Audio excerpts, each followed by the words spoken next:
تشوف بلي اللاعبين راهم افيكتي يعني متاثرين بدليل. خلينا نشوفوا هذه الصور اعطيهم لي كسيله. اسمع سمعوا هذه رانا معاكم اللي يحب ليكيب ناسيونال بالضراء وبالسراء يحبوا ليكيب ناسيونال. هذه هي احنا شوف جماعه احنا نحبوا الاسلام، احنا نحبوا ليكيب ناسيونال بالسراء وبالضراء، احنا نحبوا الاعلام. معليش نتوما ديروا اللي عليكم.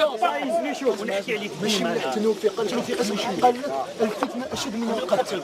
جيت تقول سليماني ما حبش يتصور معايا وانت جامي. لا لا لا لا لا لا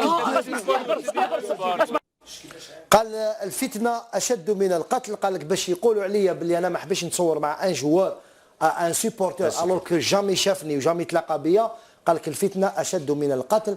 هل تعتقد ماجار بانه اللاعبين بهذا التصريح تاع سليماني راهم متاثرين يعني داخليا حتى ما يبينوش؟ هو بين باللي راهم شويه افيكتي يعني بصراحه نفسيا ماهمش ملاح. اكيد يكونوا افكتي، يكونوا حزنانين، يكونوا لانهم راحوا بمشروع، راحوا بطموح، راحوا باهداف الرجوع بالكاس الافريقي للجزائر.